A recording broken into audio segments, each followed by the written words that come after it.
Richard Cole. A successful architect. Hardworking. Respected. A man who built his life with honest hands and a kind heart.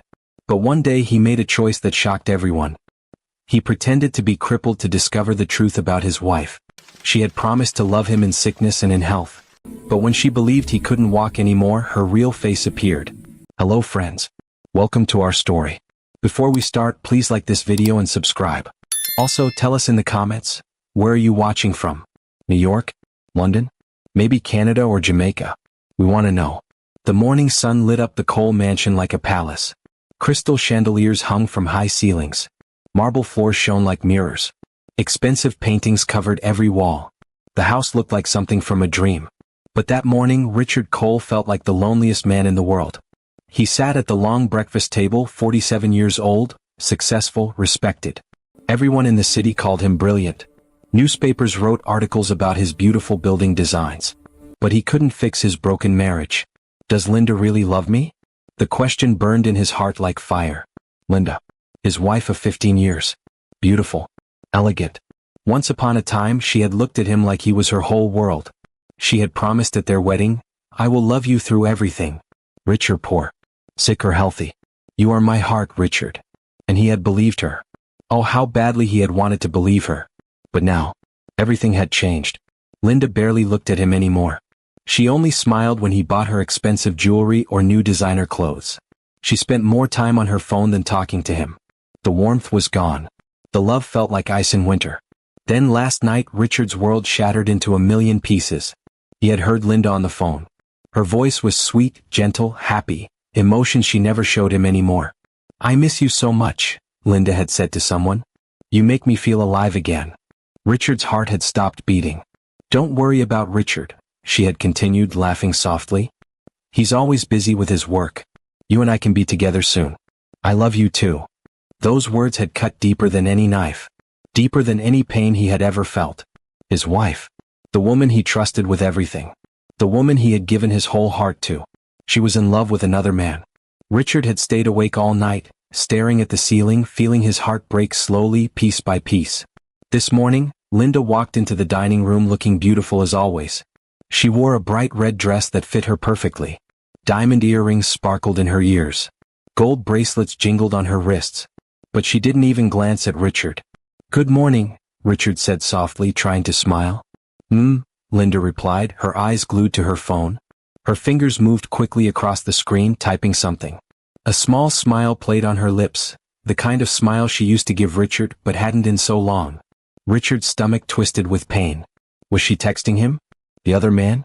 He tried again. "The weather is beautiful today. Maybe we could spend some time together? We could go to that park you used to love. Remember how we used to have picnics there?" Linda's head snapped up, her eyes flashing with anger. "Why do you always have to control everything I do? I'm busy today. I have plans." "Plans with who?" Richard asked, his voice trembling slightly. "That's none of your business." Linda's voice was sharp, like broken glass. She grabbed her phone and her expensive leather purse. "I need to go." Her high heels echoed loudly as she walked across the marble floor toward the front door. Richard sat alone at the empty table. His heart felt like it was breaking into a million tiny pieces that could never be put back together. The big mansion suddenly felt cold and empty, even though the sun was shining through every window. Grace, their housemaid, walked in quietly carrying a silver coffee pot. Grace was a young woman with kind eyes and a gentle smile. She was maybe 25 years old, with her hair tied back neatly. She wore a simple gray dress, her work uniform. Grace had worked for the Cole family for 4 years and had watched the love in this house slowly die, like a flower without water. "Would you like more coffee, Mr. Cole?" Grace asked gently, her voice full of concern. "Yes, thank you, Grace," Richard said quietly. Grace poured the hot coffee carefully into his cup. She noticed his sad eyes, the way his shoulders drooped, how he wasn't eating his breakfast even though she had prepared his favorite, scrambled eggs with cheese and toast with strawberry jam. "Sir, are you feeling okay?" Grace asked softly. Richard tried to smile but couldn't. His face just looked tired and sad. "I'm fine, Grace. Just thinking about some things. If you need anything at all, I'm here," Grace said, and Richard could hear that she really meant it. Richard felt tears forming in his eyes but blinked them away quickly. At least one person in this house still cared about him. At least Grace still treated him with kindness and respect. "Grace," Richard said suddenly, "can I ask you something?" "Of course, sir." Do you think people can change? Like, completely change who they are inside?" Grace was quiet for a moment, thinking carefully. "I think people show their true selves when times get hard, sir. When everything is easy and comfortable, anyone can be nice. But when life gets difficult, that's when you see who someone really is deep down." Richard looked at her with surprise. This young housemaid spoke such wise words. "Thank you, Grace. That's very true." Grace nodded and left the room quietly, leaving Richard alone with his thoughts and his cold coffee. At 10:30 in the morning, Richard got ready to leave for his meeting with Henry, his best friend and business partner. He put on his jacket and grabbed his car keys. But as he walked through the hallway toward the front door, he heard Linda's voice again. She was upstairs in their bedroom on the phone, laughing. That beautiful, musical laugh he hadn't heard in years. The laugh she used to share only with him. Richard stopped walking. His feet wouldn't move. His heart started beating fast. Thump, thump, thump, like drums in his chest. "I can't wait to see you later today," Linda said warmly into the phone, her voice full of joy and excitement. "These past few weeks with you have been like a beautiful dream." Richard has no idea. He's completely clueless. Richard stopped breathing. He felt like someone had punched him in the stomach. "Once I figure out the right time, I'll leave him," Linda continued, her voice dropping to a whisper. "Then we can finally be together properly. No more hiding. No more secrets. I love you too." Richard's hands clenched into fists, his fingernails digging into his palms. But not with anger. With heartbreak so deep he could barely stand. His legs felt weak. His whole world was crumbling down. But he didn't confront her. Not yet. He didn't march upstairs and demand the truth. Instead, he quietly left the house, closing the front door softly behind him. 20 minutes later, Richard walked into Henry's office and closed the door behind him. The office was on the top floor of a tall glass building in the city center. Through the windows you could see the whole city, all the buildings that Richard and Henry had helped design together. Henry was sitting at his desk eating a turkey sandwich when he looked up and saw Richard's face. His smile disappeared immediately. "Richard? What's wrong? You look terrible. Like you haven't slept in days." Richard sat down heavily in the chair across from Henry's desk. He felt so tired, like all his energy had drained away. "Linda is cheating on me." Henry's eyes went wide. His sandwich dropped onto his plate. "What? Are you absolutely sure?" "I heard her. Twice now. She's in love with someone else. And she's planning to leave me." Richard's voice was quiet but steady, like he was trying very hard not to cry. Henry stood up quickly and walked around his desk. He put his hand on Richard's shoulder. "Man, I'm so sorry. I can't believe she would do this to you." Richard looked up at his friend, his eyes red and tired. "Henry, I need to know something. Did she ever really love me? Or did she just stay with me for my money? For this comfortable life I gave her? How will you find out?" Henry asked. Richard took a deep breath. His voice became steady and determined, like he had made an important decision. "I'm going to test her. I'll pretend to have a car accident. I'll pretend I can't walk anymore, that I'm crippled and helpless, stuck in a wheelchair. Then I'll see what she does. Will she stay by my side like she promised at our wedding? Or will she abandon me when I need her most?" Henry's mouth fell open. For a moment he couldn't speak. "Richard, that's huge. Are you absolutely sure you want to do this?" "I've never been more sure of anything in my life," Richard said, his jaw tight with determination. Henry looked at the pain in his friend's eyes. He saw the hurt, the betrayal, but also the strength. Richard needed to know the truth no matter how much it might hurt. Then Henry nodded slowly. "Okay, I'll help you. Whatever you need, brother. I'm with you." "Thank you," Richard said quietly. "This has to look completely real. The accident, the injuries, the doctors, everything. Linda can't suspect anything. We'll make it perfect," Henry promised. "When do you want to do this?" "Soon. Very soon. I can't live like this anymore, not knowing the truth. Not living with someone who doesn't love me." Henry sat down and pulled out a notebook. "All right. Let's plan this carefully. We'll need a doctor we can trust. We'll need to stage the accident scene. We'll need." And so, in that office high above the city, Richard Cole began planning the test that would change his life forever. A test that would reveal the truth about the woman he had loved for 15 years. A test that would show him Linda's real heart, whether it was made of love or just greed and selfishness. Richard didn't know it yet, but what he was about to discover would break his heart even more. But it would also teach him the most important lesson of his life, that true love isn't about money or success or comfort. True love stays strong even when everything falls apart. And sometimes, the people we least expect turn out to be the ones who truly care. For the next 2 days, Richard and Henry worked on the plan like they were designing one of their buildings. Every detail had to be perfect. Henry called his friend, Dr. Marcus, who worked at City General Hospital. Dr. Marcus was a good man, honest and trustworthy. When Henry explained what Richard needed, Dr. Marcus was quiet for a long time. "This is a very serious thing you're asking," Dr. Marcus said over the phone. "Lying about a medical condition." "I know," Henry said. "But Richard needs to know the truth about his wife. She promised to love him in sickness and in health. He just wants to see if she meant it." Dr. Marcus sighed deeply. "All right, I'll help. But only because I understand how important truth is in a marriage. When will this happen?" 3 days from now," Henry said. "On Friday." Richard spent those 2 days acting normal at home, even though his heart was breaking. He smiled at Linda during breakfast even when she ignored him. He asked about her day even when she gave short, annoyed answers. He pretended everything was fine. But inside he was preparing himself for what was coming. On Thursday evening, Richard packed a small suitcase. Linda was in the living room watching TV and painting her nails bright red. "Linda," Richard called out, "I have to go on a business trip tomorrow. I'll be gone for 2 days to meet with clients in the next city." Linda didn't even look away from the TV. "Okay. Have a good trip." "No, be safe." "No, I'll miss you." "No, call me when you get there." "Just, okay." Richard felt the familiar pain in his chest but pushed it down. Soon he thought. Soon I'll know the truth. That night, Richard lay in bed next to Linda. She was asleep, or pretending to be. Richard looked at her face in the darkness. She still looked beautiful, peaceful. He remembered their wedding day, how happy they had been. How she had cried tears of joy when he put the ring on her finger. Where had that woman gone? What had happened to the girl who used to hold his hand and say, "As long as we're together, we can face anything"? Richard closed his eyes and whispered a prayer. "God, please let me be wrong. Please let her still love me." But deep in his heart he already knew the answer. Friday morning came too quickly. Richard got up early, kissed Linda on the forehead, she didn't wake up, and left the house at 6 a.m. Grace was already awake, preparing breakfast in the kitchen. "Mr. Cole? You're leaving so early?" Grace asked with surprise. "Yes, Grace. Business trip. I'll be back in a few days."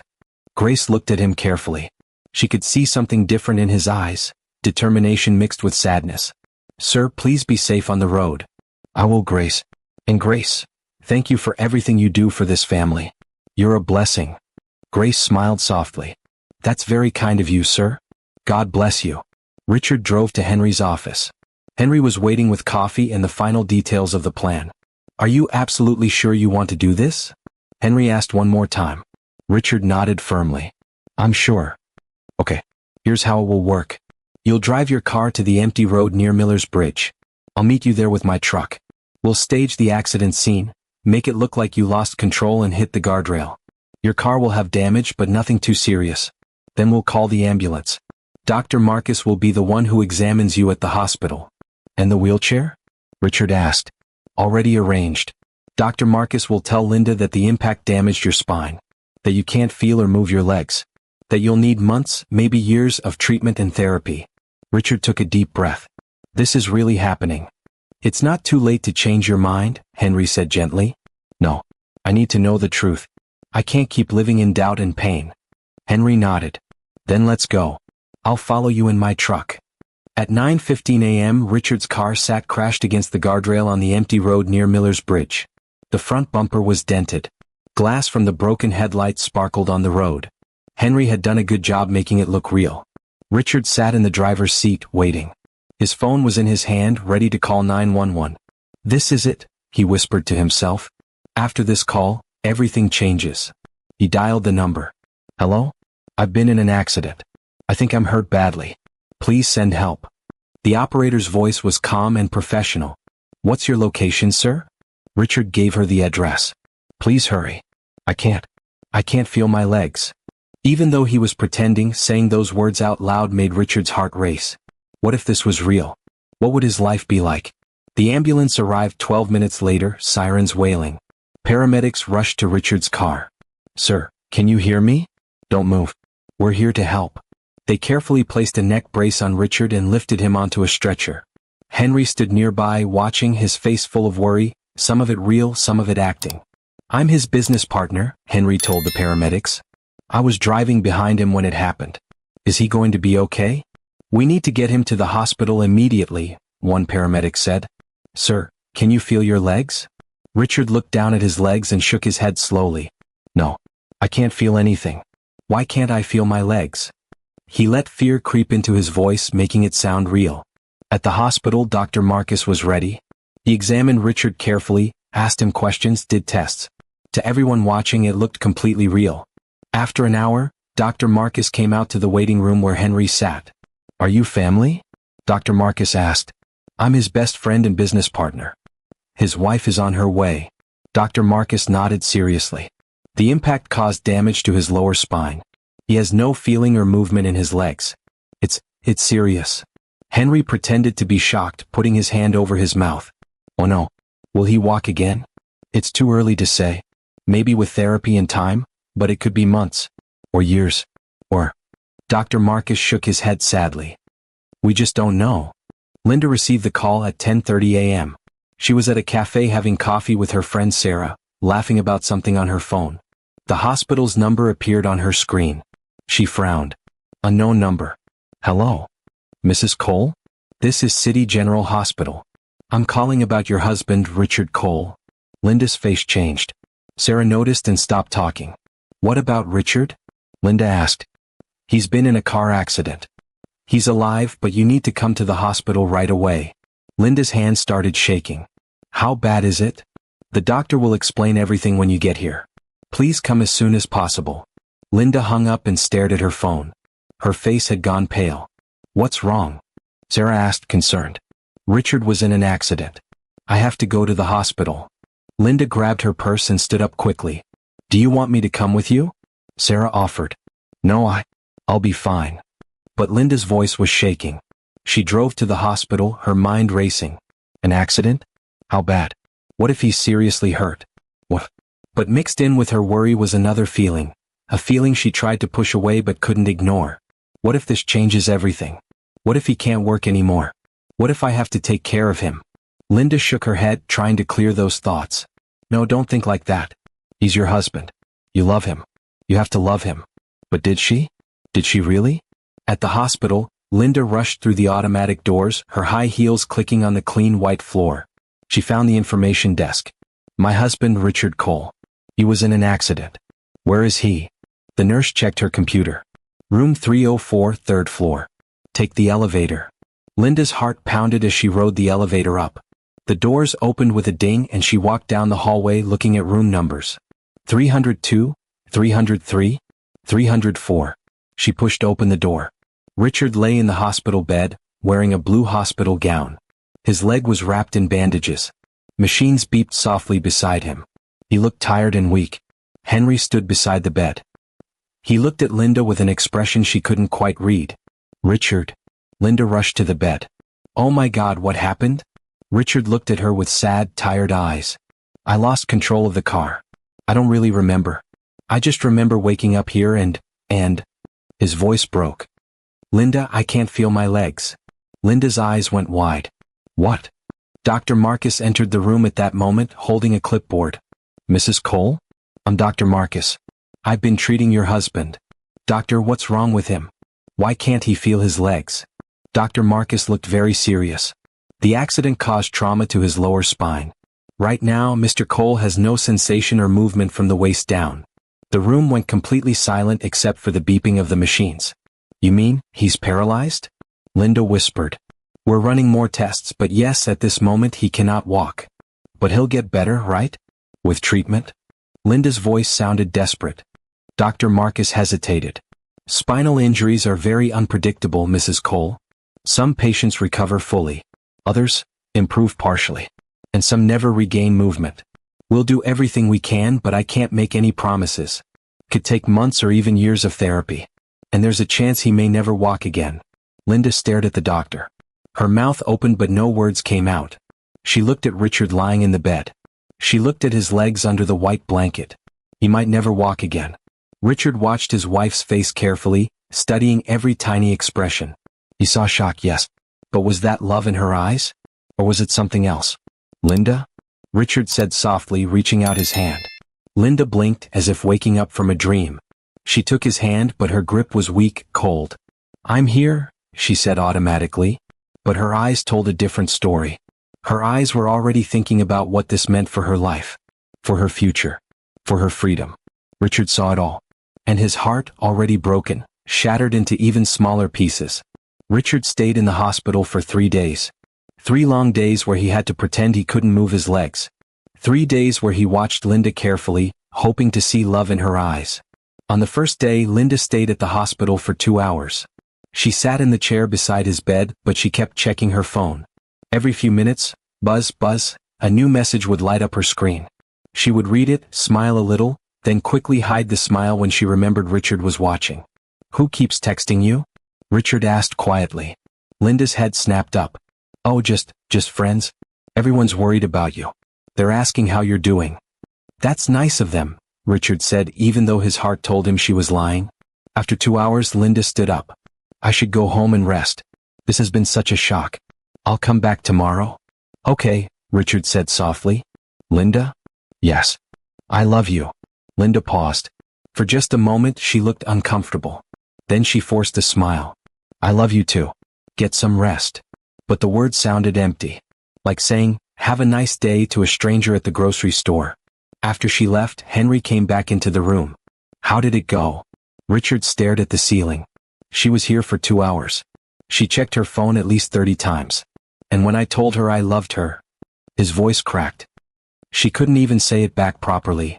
Henry put his hand on Richard's shoulder. Brother, I'm sorry. But at least now you're seeing the truth. The truth hurts, Henry. It hurts so much. On the second day, Linda came to the hospital around noon. She brought flowers, expensive roses in a glass vase. These are beautiful, Richard said, trying to smile. The flower shop lady recommended them, Linda said, setting them on the table without really looking at them. She stayed for only 1 hour that day. She kept yawning, checking her watch, tapping her foot like she wanted to leave. Are you okay? Richard asked. You seem distracted. I'm just tired, Linda said quickly. This whole situation is exhausting, Richard. I barely slept last night. Exhausting, Richard thought. I'm the one who can't walk and she's exhausted. But he said nothing. He just watched and waited. On the third day, Dr. Marcus said Richard could go home. You'll need a wheelchair. And you'll need help with everything, bathing, dressing, moving around the house. Linda's face went pale when the doctor said this. Everything? Yes, Mrs. Cole. Your husband will be completely dependent on care for now. Do you have help at home? We have a housemaid, Grace, Linda said quietly. Good. She'll be very important in the coming weeks. When Richard came home that afternoon, everything felt different. The beautiful mansion that once felt like a palace now felt like a prison. Henry and Dr. Marcus helped Richard out of the medical van and into his wheelchair. It was a sleek black wheelchair, but Richard hated it. Even though he was just pretending, sitting in it made him feel helpless and small. Grace stood at the front door, her hands clasped together, her eyes full of tears. Mr. Cole. Welcome home, sir. I've prepared everything for you. Thank you, Grace, Richard said warmly. At least someone was genuinely happy to see him. Linda stood behind Grace, her arms crossed, watching as Henry pushed Richard up the ramp they had installed at the front entrance. Where should we set up his room? Henry asked. The guest room downstairs, Linda said quickly. The bedroom upstairs is too difficult to reach. Richard's heart sank. She was already moving him out of their bedroom. They wouldn't even sleep in the same room anymore. Henry noticed Richard's sad expression and squeezed his shoulder. It's more practical this way, buddy. Easier for you to move around. But they both knew the real reason. The guest room had been transformed into a hospital room. There was a special bed that could move up and down. A table beside it with medicine bottles. A wheelchair parked in the corner. Grace had even put fresh flowers on the windowsill to make it cheerier. Grace did all this? Richard asked. Yes, sir, Grace said from the doorway. I wanted you to be comfortable. You're an angel, Grace. Thank you. Linda stood in the hallway looking at her phone again. I have a headache. I'm going to lie down upstairs. And just like that, she disappeared. Henry stayed for another hour, helping Richard settle in. When it was time to leave, he leaned close and whispered, Stay strong, brother. The truth is revealing itself. I'll check on you tomorrow. After Henry left, the house became very quiet. Richard sat in his wheelchair in the guest room, looking out the window at the beautiful garden. Birds sang in the trees. The sun was shining. But inside Richard's heart, everything was dark. Grace knocked softly on the door. "Sir, would you like some dinner? I made your favorite, grilled chicken with rice and vegetables." "That sounds wonderful, Grace. But I'm not very hungry." Grace came into the room carrying a tray anyway. "You need to eat to keep your strength up, sir. Please try a little bit." As she set the tray on his lap, Richard looked at her. "Grace, can I ask you something?" "Of course, sir. Why are you so kind to me? You're just the housemaid. You don't have to go beyond your duties." Grace's eyes became soft. "Sir, you've always treated me with respect. From the first day I came to work here, you've been kind. You remembered my birthday. You asked about my family.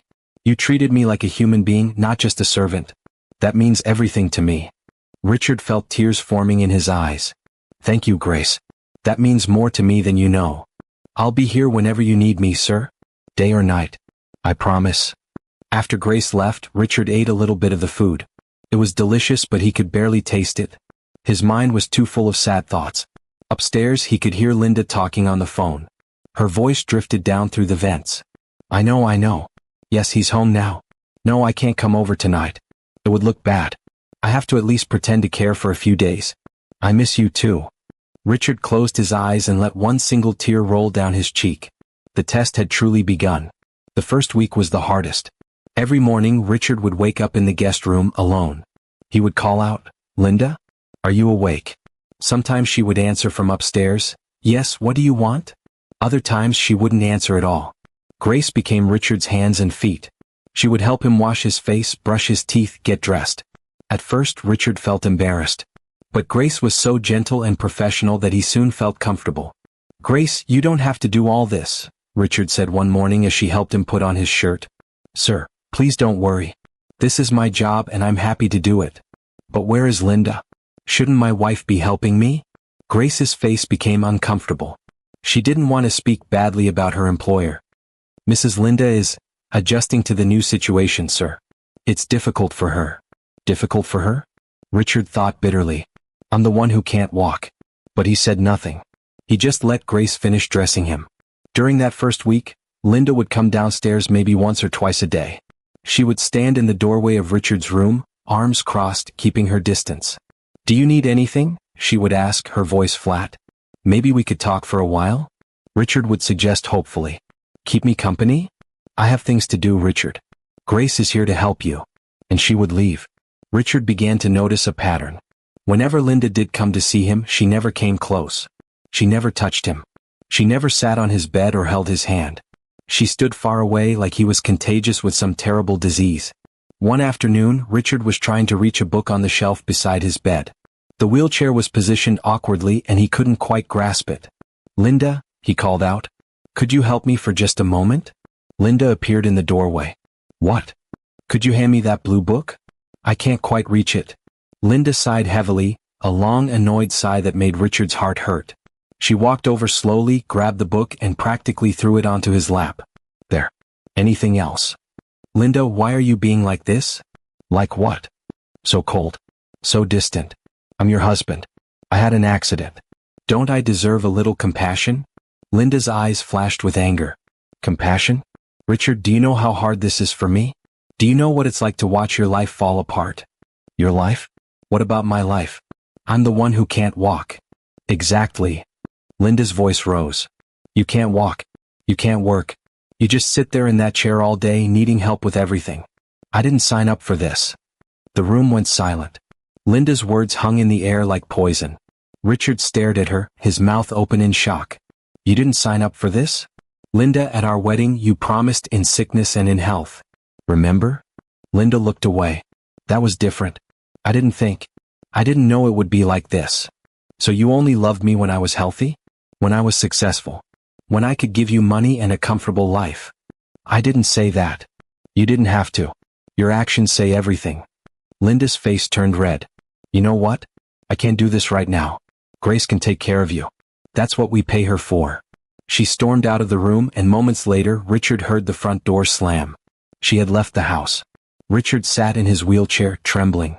not with anger but with deep, crushing sadness. Grace appeared in the doorway, her eyes full of sympathy. "Sir, I'm sorry you had to." "Grace," Richard interrupted gently, "please be honest with me. How much time does Linda spend at home?" Grace hesitated. She didn't want to hurt him more, but she couldn't lie. "Not much, sir. She leaves almost every day. Sometimes she's gone for hours." "Where does she go?" "She says she's meeting friends, going shopping, or going to the spa." "Do you believe her?" Grace looked at the floor. "It's not my place to say, sir." "Grace, please. I need to know the truth." Grace took a deep breath. "No, sir. I don't believe her. Yesterday I answered the house phone. A man's voice asked for her. When I told him she wasn't home, he said, 'Tell her Mark called.' When Mrs. Linda came home and I gave her the message, she got very nervous and went upstairs quickly to call him back." Richard nodded slowly. So the other man's name was Mark. Now he had a name to go with his pain. "Thank you for being honest, Grace." "I'm sorry, sir. I wish I had better news." That night, Richard lay in bed staring at the ceiling. He could hear Linda upstairs in their old bedroom talking on the phone again. Laughing. That beautiful laugh that used to be only for him. He had only been paralyzed for 1 week, and already Linda had completely abandoned him. Already she was back to her secret affair, not even trying to hide it anymore. What will happen in the coming weeks? Richard wondered. How much worse will it get? He was about to find out. 2 weeks passed. Then 3. Then 4. With each passing day, Linda became more careless. More distant. More cruel. She barely came home anymore. Some days Richard wouldn't see her at all. She would leave early in the morning before he woke up and come back late at night after he had gone to bed. Grace became Richard's only companion. She would feed him breakfast, help him exercise his arms to stay strong, read newspapers to him, and keep him company during the long, lonely days. "Grace, you don't have to stay with me all the time," Richard said one afternoon. "You must have other work to do. The house is clean, sir. The laundry is done. I've prepared dinner for later. Right now, my most important job is making sure you're not alone." Richard's eyes filled with tears. "You're too kind, Grace. I don't deserve you. Sir, you deserve so much better than what you're getting." They both knew she was talking about Linda. One Tuesday afternoon, something happened that broke Richard's heart even more. Richard was in the living room in his wheelchair, looking at some architecture magazines that Henry had brought him. He heard the front door open and Linda's voice filled the house. "Come in, come in. Don't be shy." Richard's heart jumped. Was Linda finally bringing friends to visit him? To cheer him up?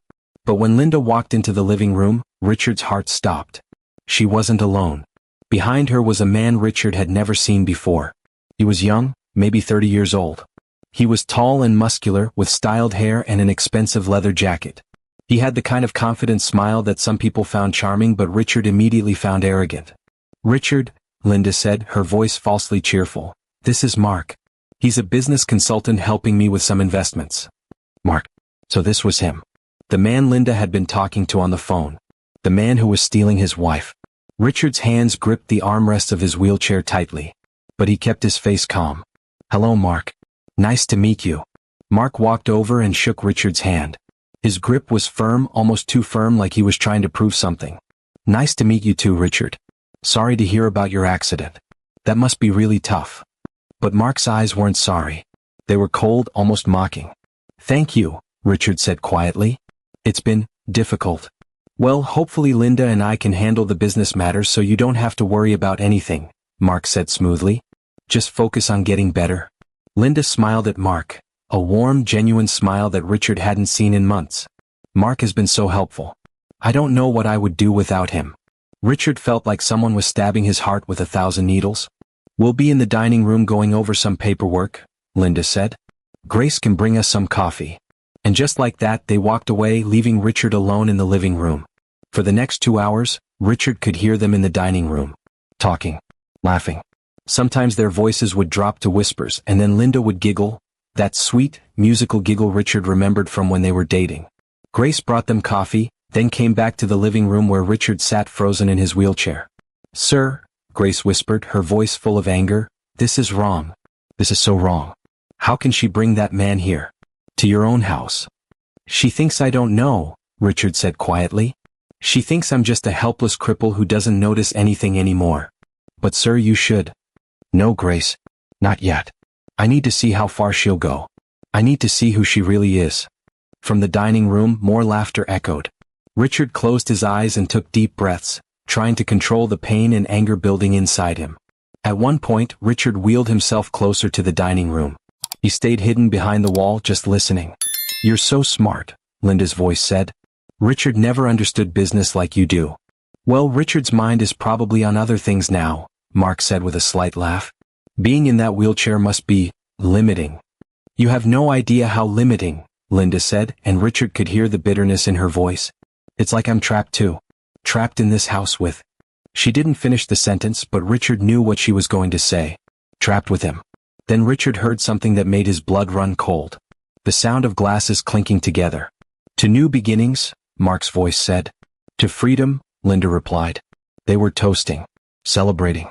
While Richard sat broken in the next room, they were celebrating like they had already won.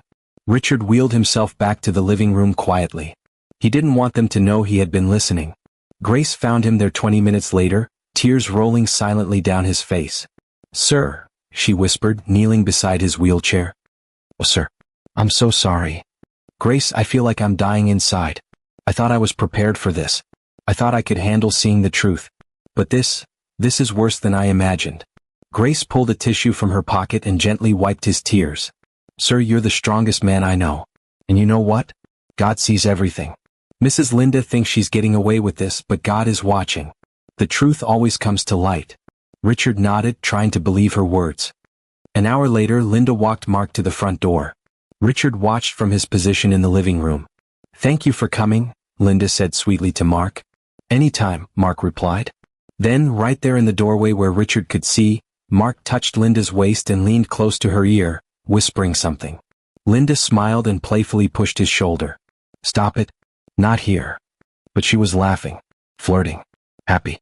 After Mark left, Linda walked past the living room without even looking at Richard. She went straight upstairs to their old bedroom and closed the door. Richard sat in his wheelchair, his heart completely shattered. The next few weeks were the darkest of Richard's life.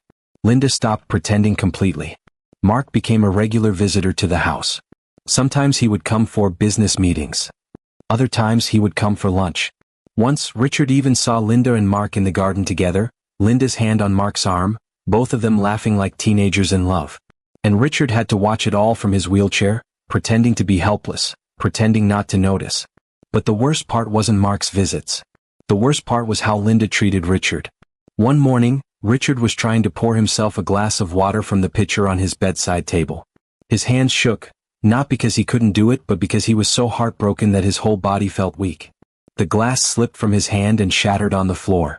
Water and broken glass spread everywhere. "Linda," Richard called out. "I need help. Please." He heard her footsteps coming down the stairs. She appeared in his doorway looking annoyed. "What happened now?" "I dropped my glass. I'm sorry. Could you help me clean it up? I can't reach it from the wheelchair." Linda stared at the mess on the floor. Then she stared at Richard. Her eyes were cold, empty. "Can't you do anything for yourself anymore?" Richard's heart sank. "I'm trying, Linda. But I can't bend down from the wheelchair. I might fall." "Trying?" Linda's voice rose, sharp and cruel. "You've been trying for weeks, Richard.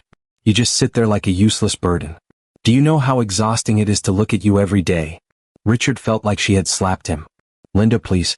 I didn't ask for this accident. I didn't choose to be like this." "Well, I didn't choose it either," Linda shouted.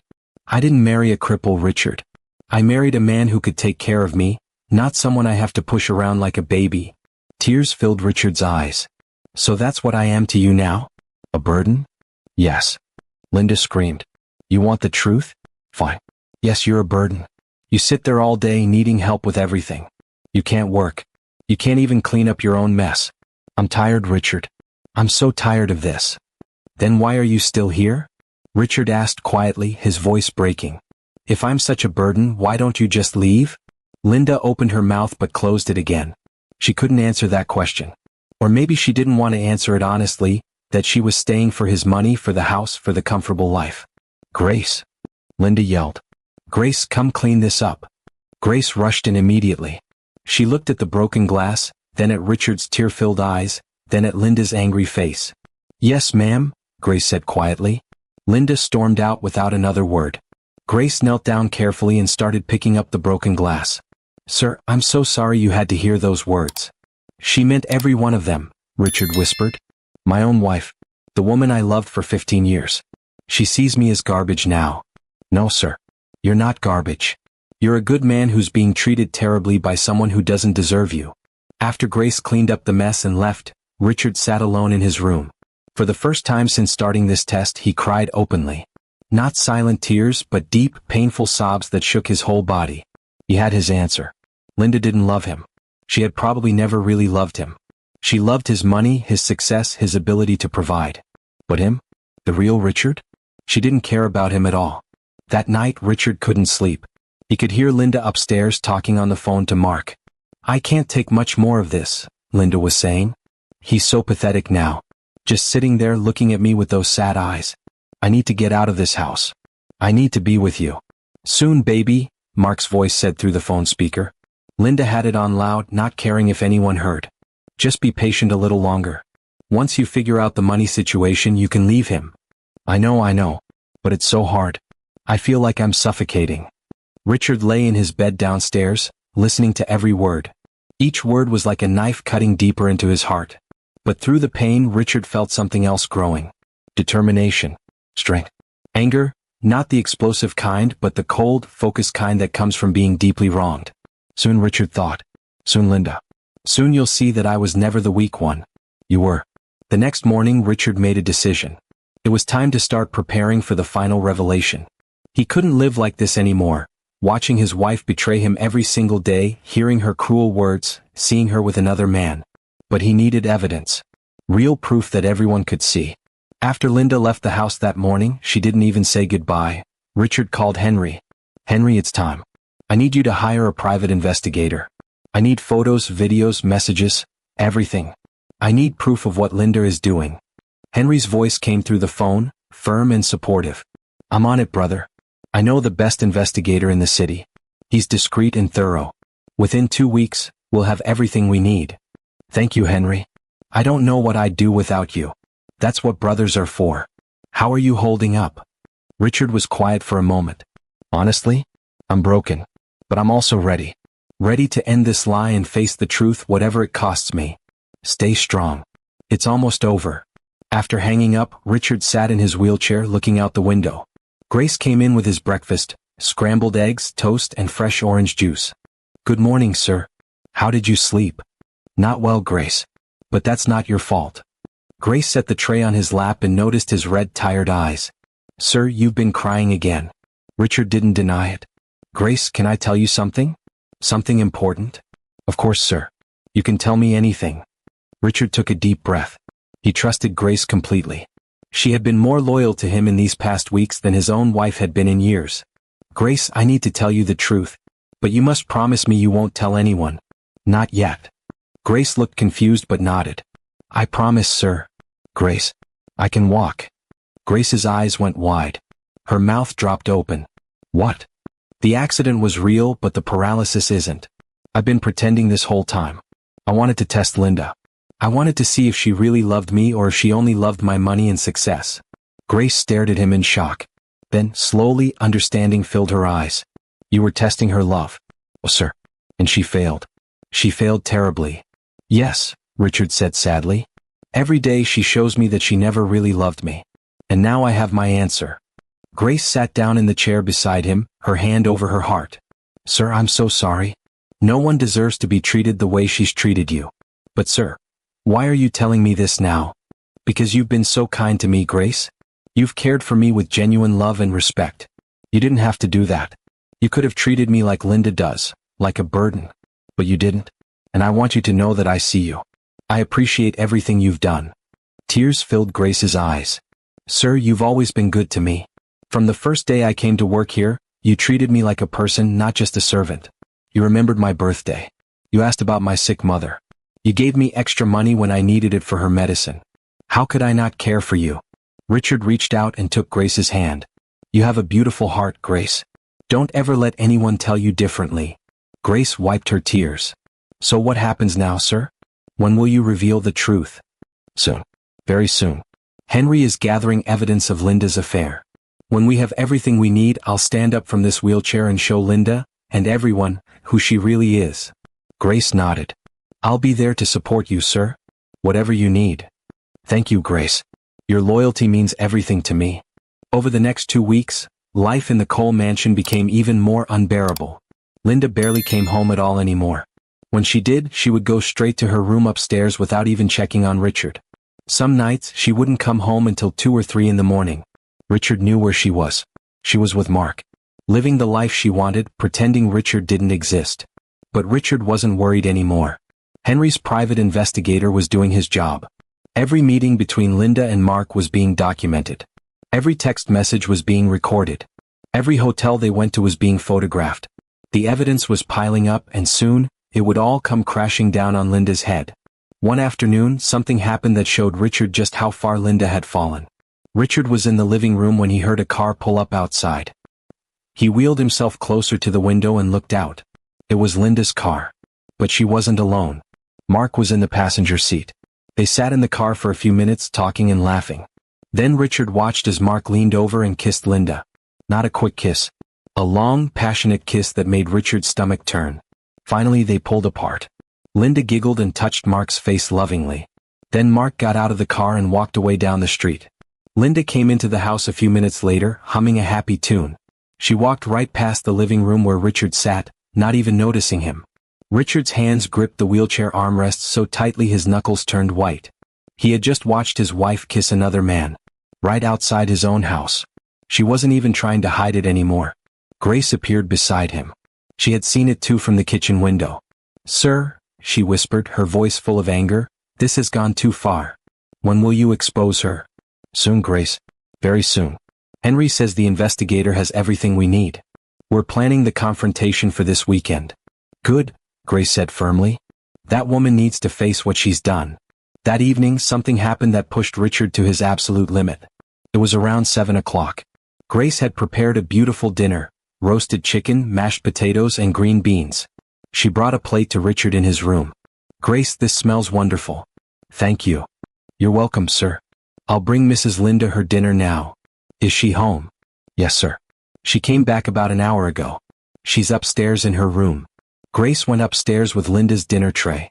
A few minutes later, Richard heard shouting. "I said I'm not hungry." Linda's voice screamed. "Take it away." "But ma'am, you need to eat something." "You've been?"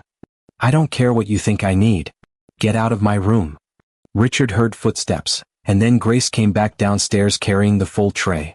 Her hands were shaking and there were tears in her eyes. "Grace? What happened?" Grace set the tray down and wiped her eyes. She threw her shoe at me, sir. She said she didn't want dinner and told me to get out." Anger exploded in Richard's chest. "She threw a shoe at you?" "It's okay, sir. It didn't hit me. I'm fine." "No, Grace.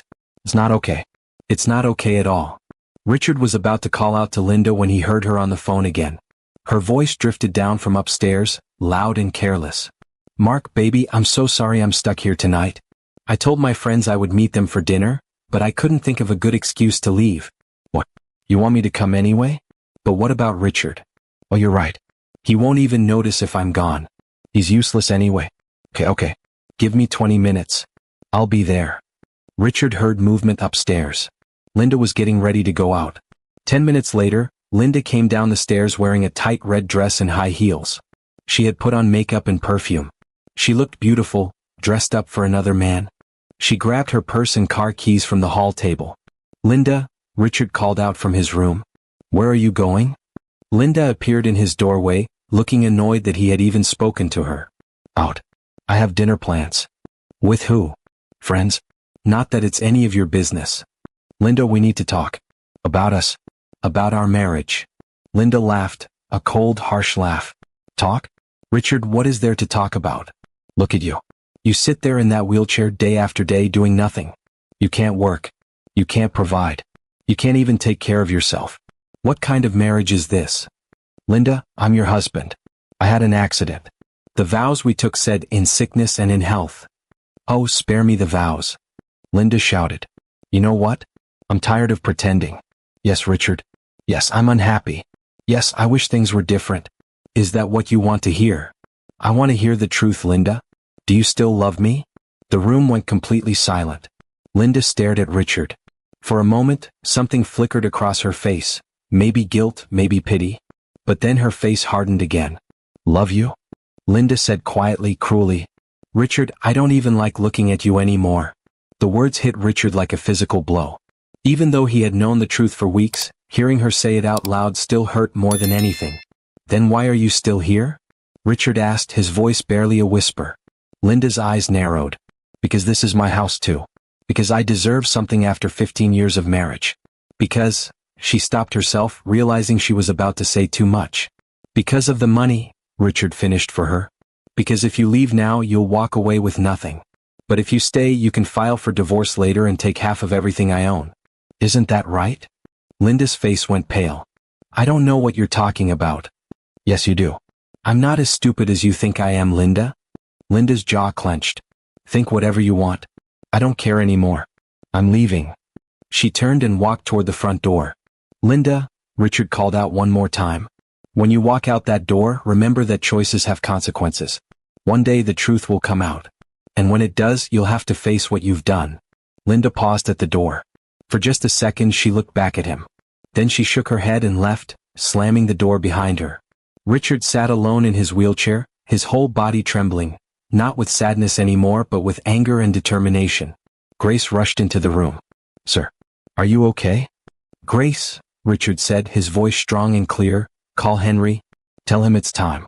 We're doing the confrontation this weekend. I'm done living this lie. Grace nodded firmly. Yes, sir. It's time for the truth. That night, Richard called Henry and told him everything that had happened. The shoe throwing. Linda's cruel words. Her complete lack of care or love. Henry, I want everyone there this weekend. You, Dr. Marcus, the lawyer, and anyone else who needs to see the truth. I'm going to stand up from this wheelchair and show Linda exactly who she married, and who she became. Henry's voice was full of support. I'll arrange everything, brother. This Saturday. 2 days from now.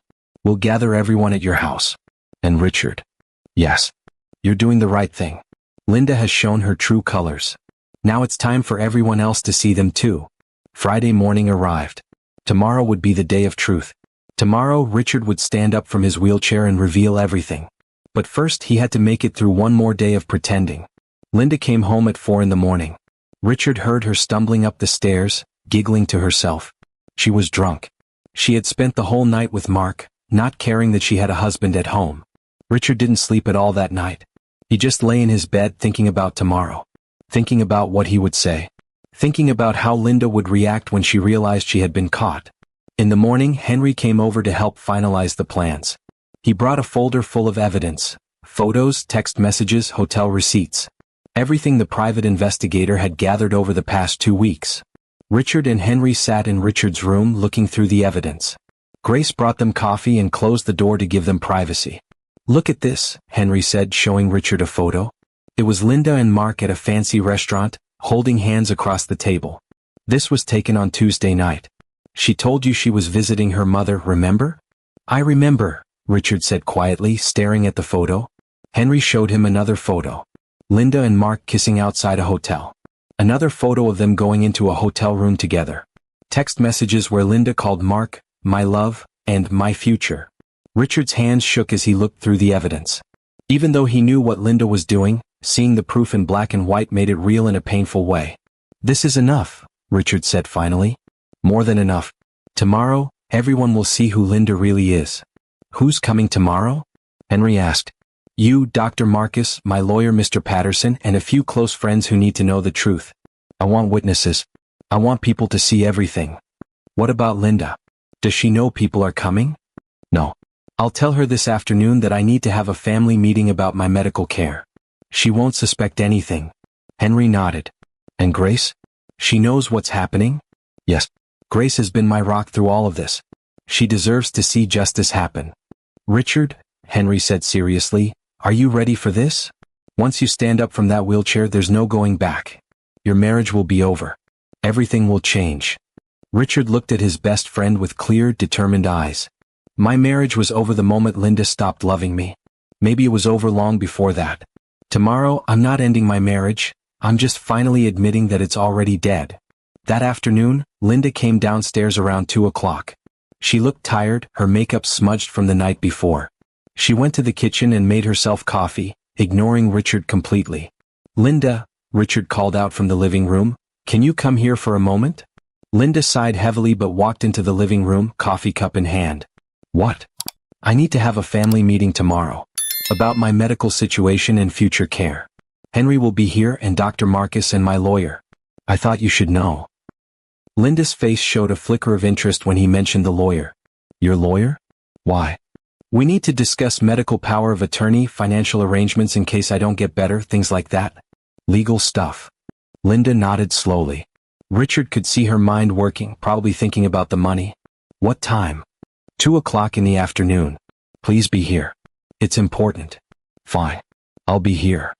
She started to walk away, then stopped and turned back. "Richard, after this meeting, we need to talk. About us. About the future." Richard's heart clenched. "What do you mean?" Linda looked uncomfortable. I don't think I can do this anymore. This life. Taking care of you. I think maybe we need to discuss other arrangements." "You mean divorce?" Richard said quietly. Linda didn't deny it. "I mean, we need to talk about what's best for both of us. You need professional care, Richard. Not a wife who..." She trailed off. "Not a wife who doesn't love me anymore?" Richard finished. Linda looked away. "I didn't say that. You didn't have to." Linda turned and walked upstairs without another word. Richard sat in his wheelchair, a small, sad smile on his face. So Linda was planning to ask for a divorce. She was going to make it seem like she was doing him a favor, like she was setting him free. But really, she just wanted to take her half of his money and run away with Mark. Tomorrow, Richard thought. Tomorrow everyone will see the truth. That evening, Grace helped Richard prepare for bed. As she arranged his pillows and made sure his water glass was full, she looked at him with concern. "Sir, are you nervous about tomorrow?" "Nervous? Yes.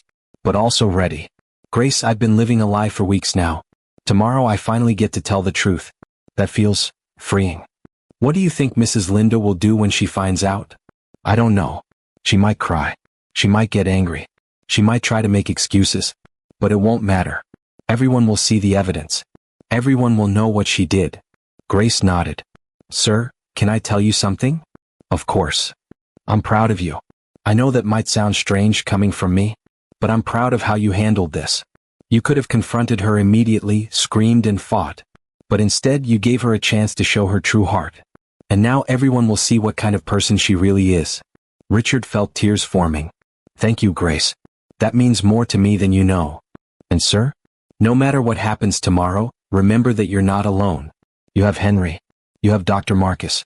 You have friends who care about you. And you have me. We all see the good man you are." Richard reached out and squeezed Grace's hand.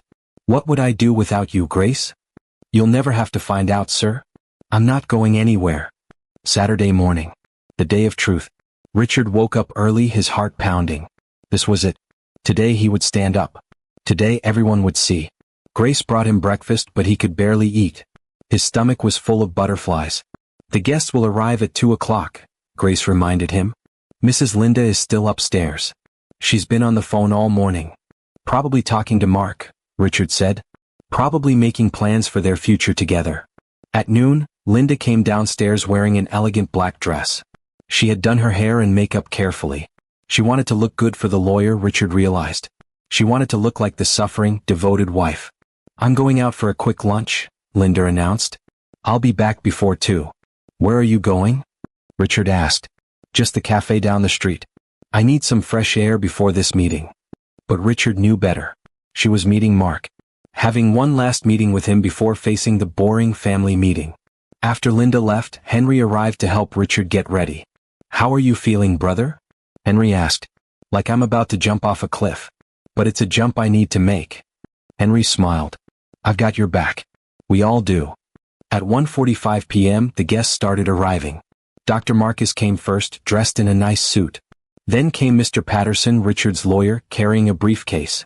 Then came 3 more friends, business associates who Richard trusted and respected. Grace showed them all into the living room. She had arranged chairs in a semicircle, with Richard's wheelchair at the center. It looked like a courtroom. "Thank you all for coming," Richard said as everyone took their seats. "What you're about to see today will shock you. But I need you all to be witnesses to the truth." At exactly 2 o'clock, Linda's car pulled into the driveway. Richard heard her high heels clicking as she walked up to the front door and came inside. She walked into the living room and stopped when she saw all the people. "Oh, everyone's already here." "Yes," Richard said calmly. "Please, Linda. Sit down." Linda looked confused but sat in the empty chair that Grace had placed near the door. She looked at all the serious faces around the room. "Why does everyone look so formal?" "Because this is a formal meeting," Richard said. "Linda, I want to talk to you about our marriage." Linda's face went pale. "Richard, maybe we should discuss this privately?" "No," Richard interrupted. "I want everyone here to hear this. I want witnesses." Henry pulled out the folder of evidence and placed it on the coffee table. Linda saw it and her eyes went wide. "What is that?" "That," Richard said quietly, "is the truth." The room was completely silent. Everyone stared at the folder on the coffee table. Linda's face had turned white as a sheet. "Richard, what are you talking about?" Linda's voice trembled. "What truth?" Richard looked around the room at all the faces watching. Henry sat ready to support him. Dr. Marcus looked serious and professional. Mr. Patterson, the lawyer, had his notebook open. The three business friends leaned forward with curiosity. Grace stood in the corner, her hands clasped together. Richard took a deep breath. This was the moment he had been waiting for. "Linda," Richard began, his voice steady and strong, "6 weeks ago I had a car accident. Or at least that's what everyone thought." Linda frowned, confused. "What do you mean, that's what everyone thought?" "You did have an accident. You're in a wheelchair." "Am I?" Richard asked quietly. The room went deadly silent. "What?" Linda whispered. Richard looked directly into his wife's eyes. "Linda, there was an accident. My car did crash. But I was never hurt. I was never paralyzed. I could walk the entire time." Linda's mouth dropped open. That's not possible," the doctor said. "The doctor said what I asked him to say," Richard interrupted. He looked at Dr. Marcus, who nodded solemnly. "Dr. Marcus is my friend. He agreed to help me with something very important. A test." "A test." Linda's voice rose. "What kind of test?" "A test of love," Richard said simply. "I wanted to know if you truly loved me, Linda. I wanted to know if you would stay by my side in sickness, like you promised at our wedding. Or if you only loved me for my money and success." Linda stood up from her chair, her face turning red. "Richard, this is crazy. You're saying you've been lying this whole time? Pretending to be crippled?" "Yes," Richard said firmly. "And you failed the test, Linda. You failed miserably." "Failed?" Linda shouted. "How dare you? I've been here, haven't I? I stayed." Henry spoke up, his voice cold. "You stayed in the house, Linda. But you weren't there for Richard. Not once." Richard nodded. "On the first day I came home from the hospital, you moved me into the guest room. You didn't want me in our bedroom anymore. You barely visited me. You spent hours away from home every day. And when you were home, you treated me like I was garbage." "That's not true."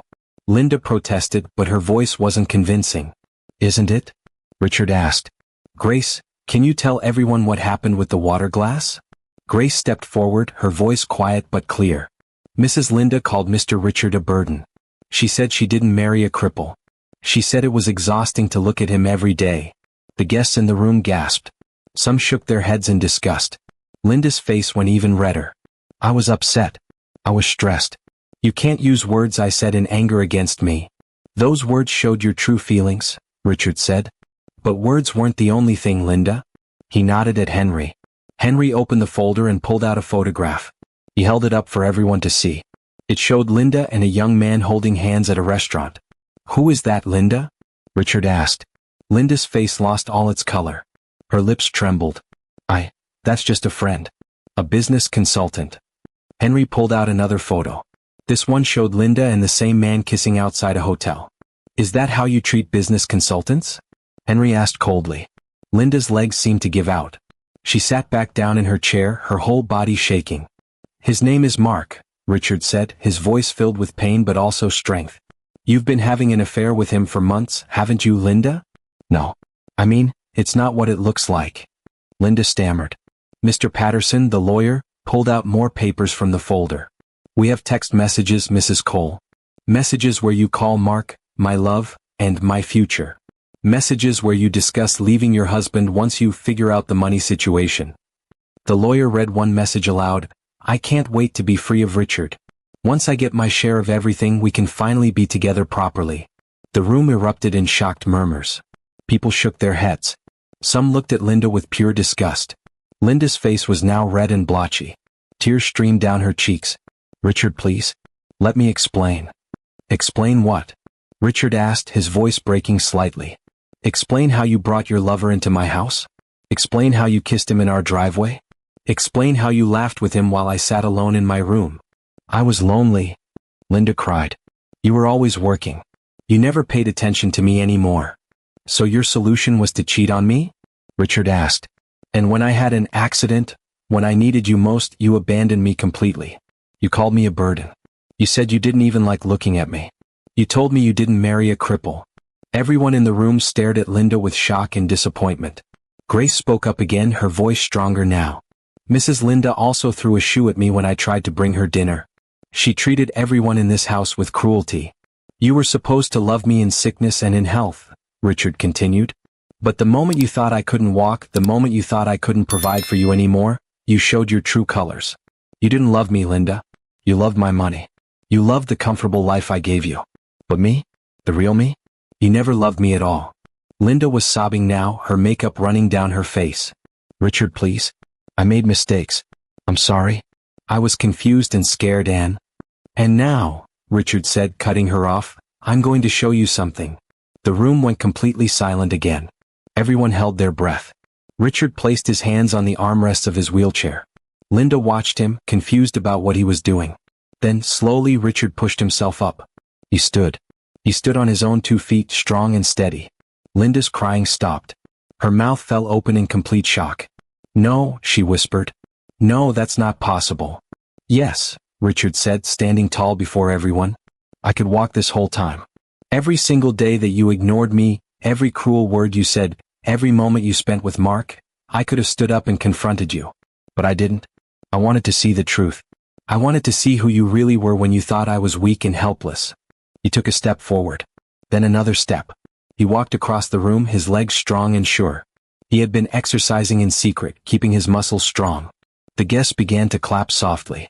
Some wiped tears from their eyes, tears of joy for Richard and sadness for what he had endured. Linda sat frozen in her chair, staring at Richard standing before her. You've been lying this whole time?" "I was testing you," Richard corrected. "And you failed in every possible way." Linda's shock turned to anger.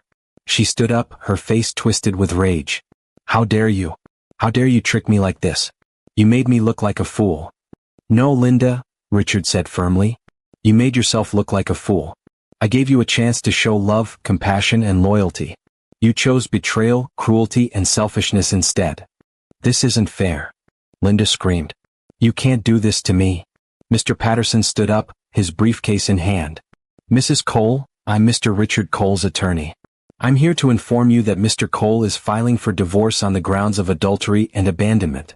We have more than enough evidence to ensure that you will not receive any significant portion of his assets." Linda's face went white again. "What? No, you can't do that. I'm entitled to half of everything." "You're entitled to nothing," Mr. Patterson said coldly. "You violated your marriage vows. You committed adultery. You emotionally abused your husband during what you believed was his time of greatest need. No judge in this country will give you half of anything." Linda looked around the room desperately, looking for someone to support her. But everyone looked back at her with disappointment and disgust. "Please," Linda begged, turning back to Richard. "Please, Richard. I'm sorry.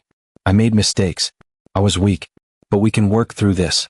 15 years of marriage has to mean something." Richard looked at her sadly. "You're right. 15 years should mean something. But Linda, you threw it all away. You threw it away the moment you decided another man was more important than your husband. You threw it away the moment you called me a burden. You threw it away the moment you chose money over love." The lawyer pulled out more papers. "Mrs. Cole, you have 2 choices. You can sign these divorce papers now and leave with your personal belongings. Or we can take this to court, where all of this evidence will be made public. Everyone will know what you did. Your friends, your family, everyone." Linda looked at the papers with horror. "If I sign, what do I get?" "Nothing," Mr. Patterson said simply. "You committed adultery. You abandoned your husband in his time of need. You get nothing." "But I have nowhere to go," Linda cried. You should have thought of that before you betrayed your husband, Henry said coldly. Maybe Mark will take you in. Oh wait, Henry pulled out his phone and showed Linda a picture. It was Mark with another woman kissing her. This was taken yesterday. Looks like Mark has been seeing someone else too. Guess you weren't as special as you thought. Linda stared at the photo, her face crumbling. The man she had betrayed her husband for, the man she thought loved her, had been using her just like she had been using Richard. He said he loved me, Linda whispered. He lied, Henry said simply. Just like you lied to Richard. Linda sat there, broken and defeated. After a long moment, she reached out with a shaking hand. Give me the papers. Mr. Patterson handed her the divorce documents. Linda signed them, her tears falling onto the paper and smudging the ink. You have 1 week to move out of this house, Mr. Patterson said. Take only your personal belongings. Everything else stays. Linda stood up slowly, looking around the room one last time. Her eyes landed on Richard, who stood tall and strong, surrounded by people who truly cared about him. Richard, Linda said quietly, I really am sorry. I know you won't believe me, but I am. Richard looked at her with sadness but no anger. Linda, I believe you're sorry. But you're sorry you got caught, not sorry for what you did. There's a difference. Linda had no response to that. She walked slowly to the door, her head down, her shoulders slumped. At the doorway she turned back one last time. I hope you find happiness, Richard. Real happiness. You deserve it. Then she was gone. The door closed behind her and the house felt lighter somehow. Like a dark cloud had finally lifted.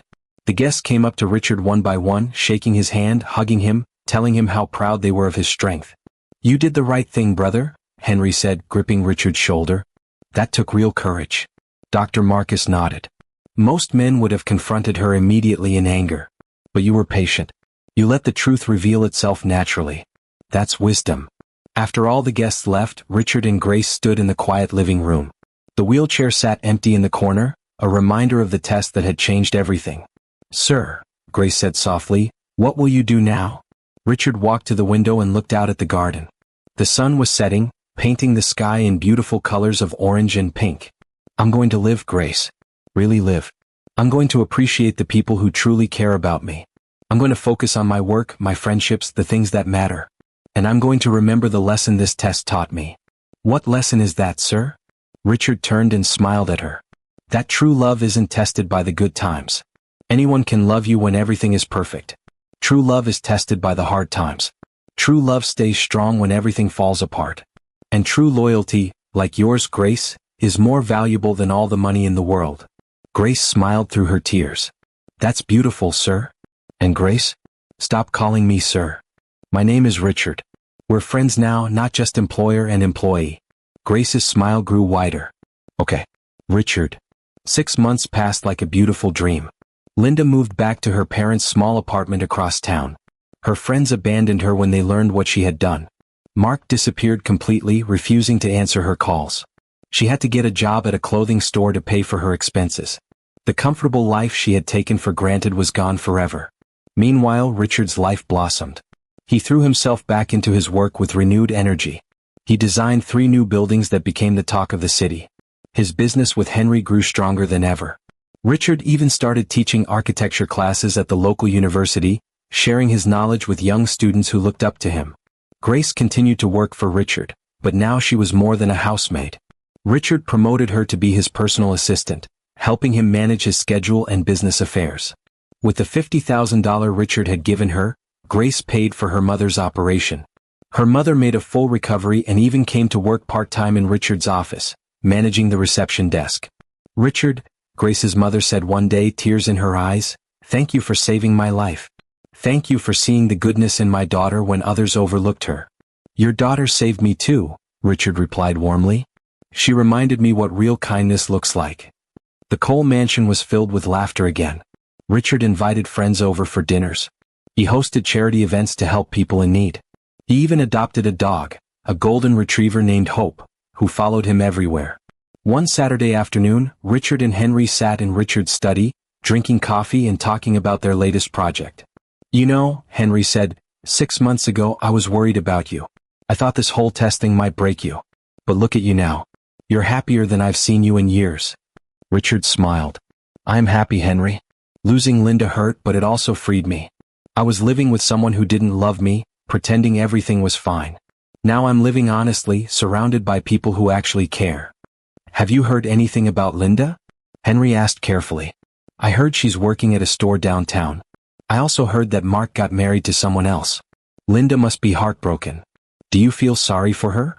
Richard thought about that for a moment. A part of me does feel sorry for her. She threw away something real for something fake. She traded love for money and ended up with neither. But mostly I feel grateful. Grateful? Henry looked surprised. Yes. Grateful that I discovered the truth before wasting more years with someone who didn't value me. Grateful for friends like you who stood by me. Grateful for Grace and her loyalty. Grateful for this second chance at life. Henry raised his coffee cup. To second chances. Richard clinked his cup against Henry's. To second chances and new beginnings. I hope you enjoyed watching it as much as I enjoyed creating it. Like, share, and comment on the lessons you've learned. Let me know where you're watching from in the comments below. See you in my next video.